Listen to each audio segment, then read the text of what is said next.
What's up, guys? Barbarian or Bust here today with your Season 5 starter. So as we are first opening the game, we are going to open up to the map and we are going to claim our rewards. If you haven't found all your renown in Season 4, just go do it really quickly.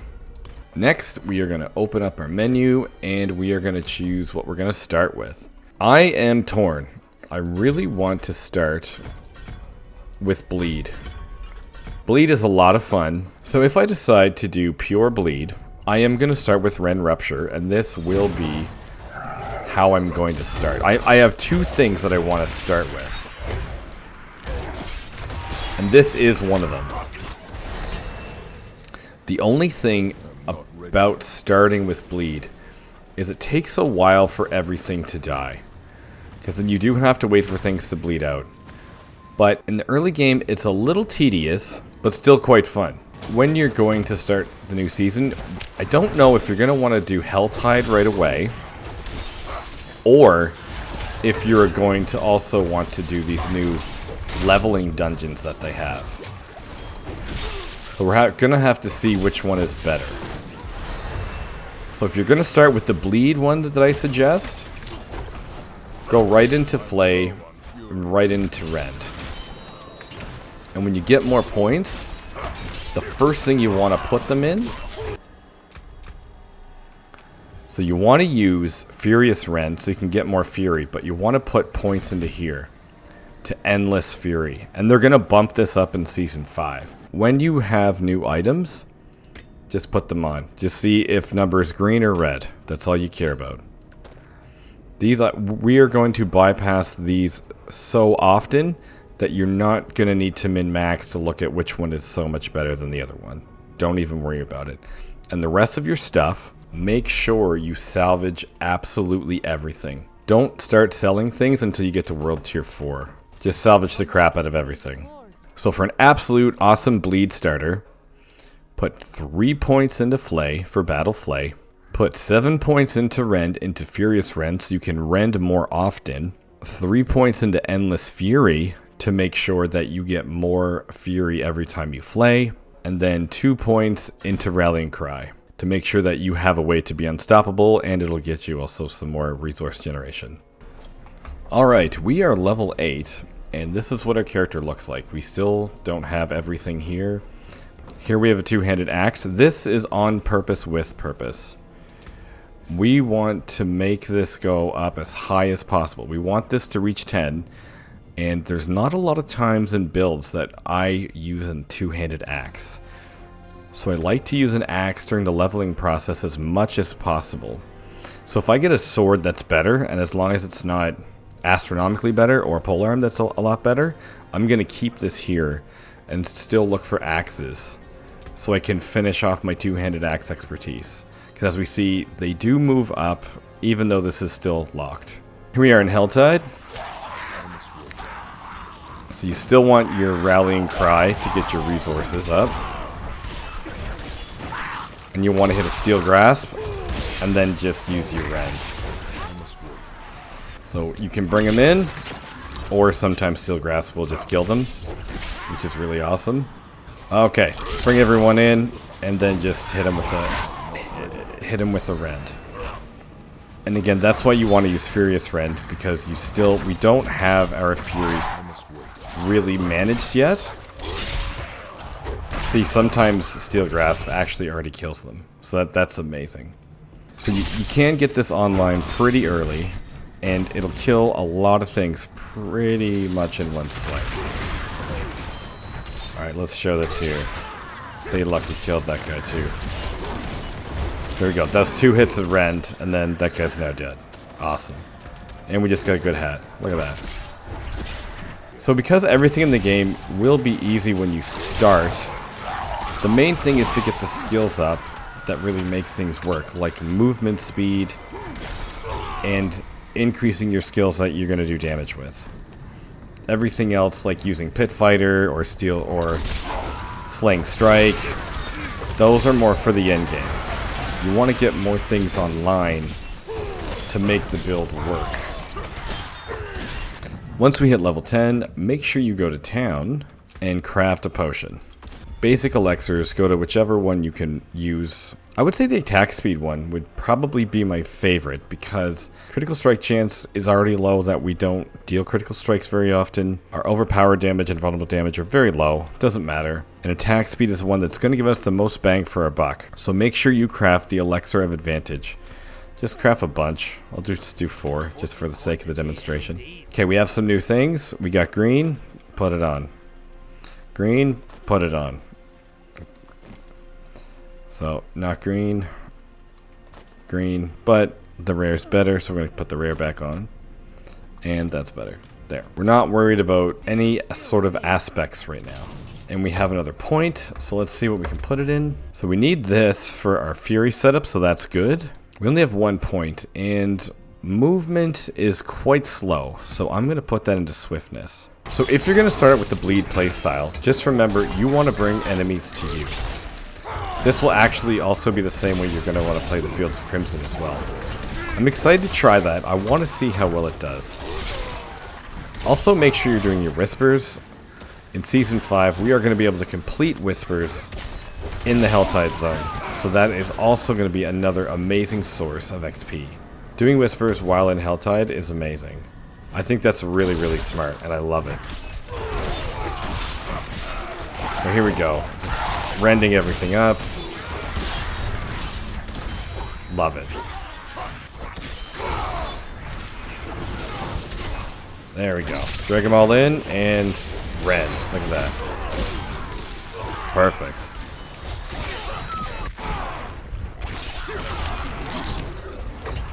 Almost died there. So now we're gonna go get a chest. But now this build more or less is online. So, Steel Grasp, hit him with a Rupture. And then your attack speed flies up for 5 seconds. Amazing. So Rupture is going to be awesome. So we just hit level 14, and now our skill tree looks as such. This, in my opinion, is now complete, and this is where you can tinker with the build to fit what your needs are. So we have 3 points in Flay for Battle Flay, 7 points in Rend for Furious Rend. But if you don't have any Fury problems, switch over to Violent. 3 points in Endless Fury. Depending on your Fury skills, you might want to take these out. 3 points in Rallying Cry for Tactical Rallying Cry. This is what's going to give us more Fury. 3 points in Swiftness so we can move around. 3 points into Rupture, specifically for Warrior's Rupture. Rupture is a great skill, but we really want it so we can have more attack speed. Then we have 1 point into Steel Grasp. I didn't take 3 just yet, so I'm going to put the next 2 points I have, I would put into Enhanced and I would put into Fighters. Or, if you find you don't need a lot of Fury, you could take 2 out and put them here. It's completely up to you. If you do take Violent, make sure you have Enhanced Steel Grasp. So you could even do that. And then this would increase your damage quite significantly, but may need more Fury. So it all depends on what you need right now. And again, you don't really need Pit Fighter because we're early in the game. This is still a great skill, but we don't need it so early. Same with this one, Slaying Strike. Amazing skill, too early, don't need it.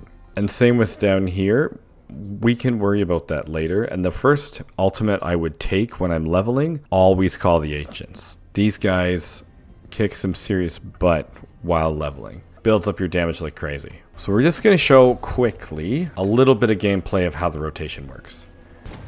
Okay, first thing is first, you want to build up your Fury. And you can hit a Rupture, and then you can actually flay faster. And now that we have full Fury, we are ready to go find something and attack them. We're in Helltide, this should be pretty easy. Okay, so we got a bunch of people here. Bring them in, Rupture, and then if there's anything left to do, hit Rend. As you see, sometimes there'll be nothing left to do. So that's exactly how you want to play it. You don't really need to worry about Again, Pit Fighter, Slaying Strike. Those are still great skills. Right now, you just want to focus on increasing your Fury so we can rend and rupture as much as possible. And right now, we do have a source of vulnerability, which is our Steel Grasp. So if you're going to go that route, make sure you take Violent Rend. But if you want to play it a little bit safer, then take Furious Rend and make sure that you have all kinds of Fury so you can rend more. But again, Violent Rend is definitely my favorite, FYI. See, right now, so we're just kind of crushing everything here. Rupture's up again, so always hit Rupture as soon as it comes up for that attack speed bonus. And Steel Grasp enemies to make them vulnerable. Rupture. Okay, here we go. And boom.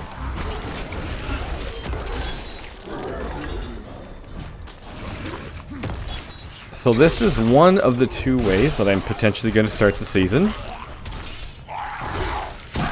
And this is definitely a play style that I love.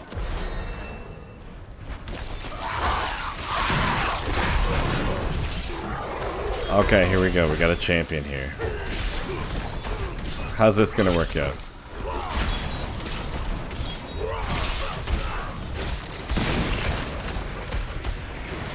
Oh man, we're stuck. And there's so many more people here.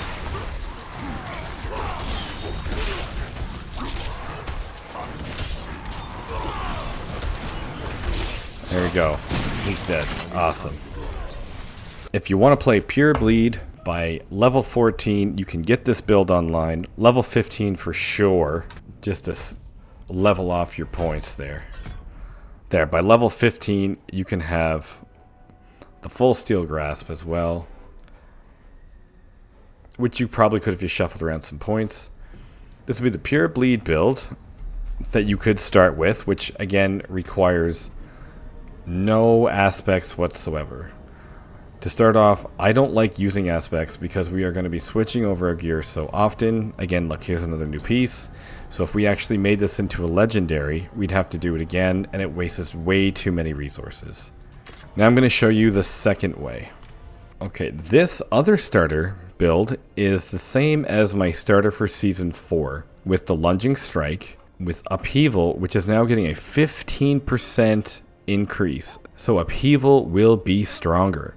And I'm very excited for that because I'm thinking an Upheaval build is finally going to be viable. As it wasn't in Season 4, I'm definitely going to be making one. Come down to Rallying Cry for Tactical Rallying Cry. Still 3 points in Swiftness, 3 points in Charge for Power Charge, and you do want 7 points in Death Blow for Warrior's Death Blow, but we're just 1 point shy. If you're really concerned about that extra point, you could take it out of here, slap it right in there.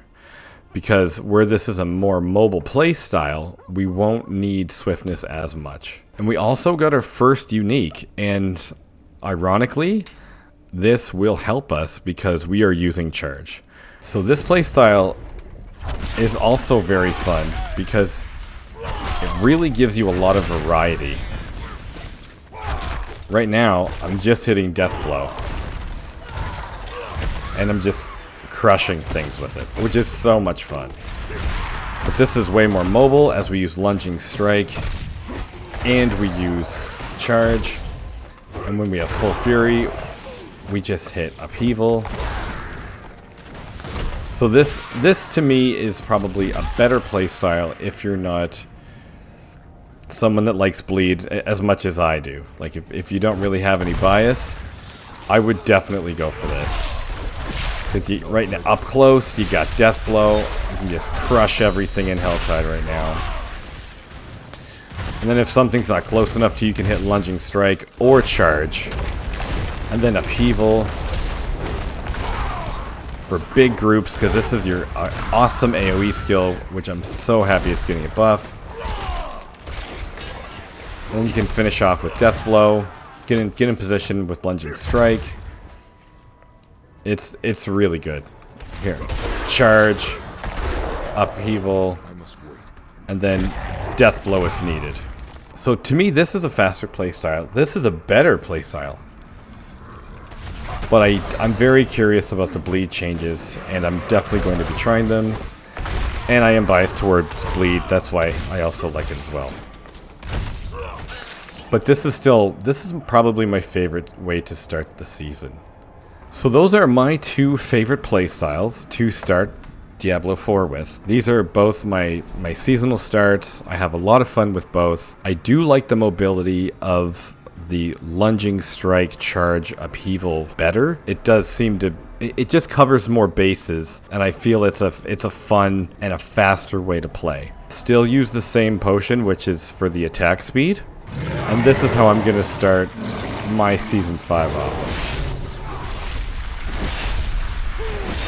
But one thing that I just want to make sure, when you have your skills, you want to keep one skill on your slashing, because you want to make sure that your two-handed axe weapon expertise gets to 10. That is very, very important. Right now we're using all kinds of different weapons, but right now we're going to use a two-handed mace for most of it.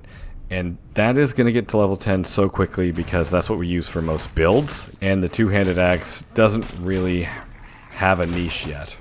Try to have a couple different weapons on your slashing, because you want to get that axe to level 10. The faster you get it there, once that's done, you can get it and set it back into auto-select for the most damage. But when you're leveling, it doesn't really matter. So those are the ways that I like to level.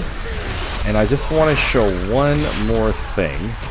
Once we get a legendary. One more thing I want to go over. So we found this, and because we're using charge, we got lucky. We have a couple other here. So this one I made for this example. If we pick this up, you'd have to ask yourself, is Hammer of the Ancients a good skill to use to swap out with Upheaval? Our Hammer of the Ancients is going to do more damage than our Upheaval. Is it worth it? That's when you can decide to change the play style. For example, with this one here, this is the one we just found, damaging a bleeding enemy. So this works really well with the bleeding play style. This is another one I just made. And then this one right here. So this is another one that we found. So stunning a bleeding enemy. In the bleed build that I've just shown you, we don't stun anything. So this is one I would literally just scrap, or if it had more damage than here, I would replace it, but I wouldn't care about the actual aspect that's on it. If we get to stun bleeding enemies, great, but I wouldn't change the playstyle around too much to make sure that I can stun enemies. So for this one right here, so if we use this,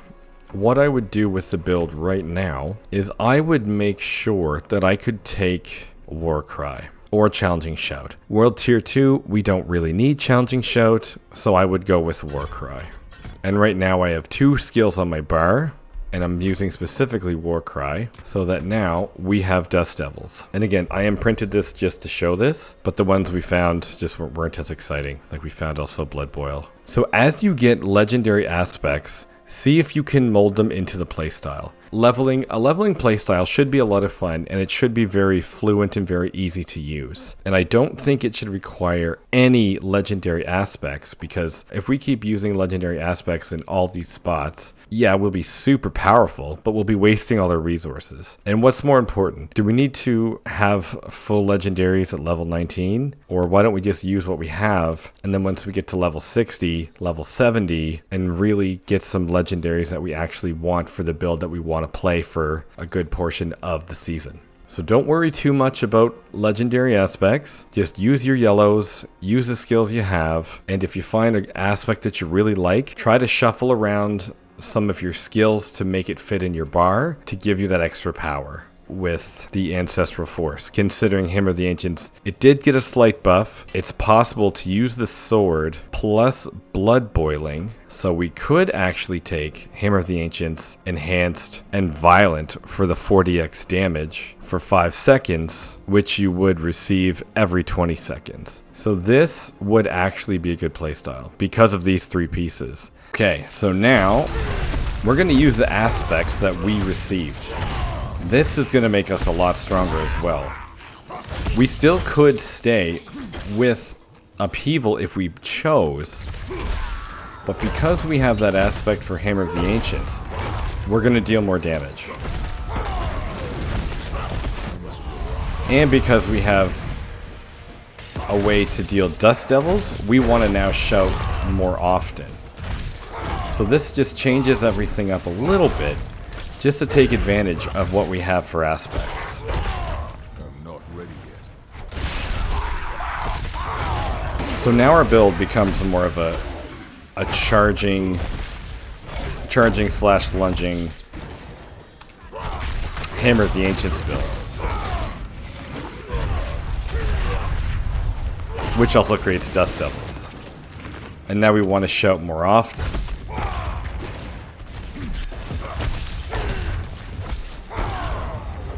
So play around with it, and then if these get obsolete, and then we have, for example, this deals a lot more damage right here, a polearm. So if you've used that for a while, and then you find something better, swap it out, because this will almost double our damage, as we see here. And then maybe swap back to Upheaval, instead of having Hammer of the Ancients now. And then just double check your other legendaries, and see if these could still work.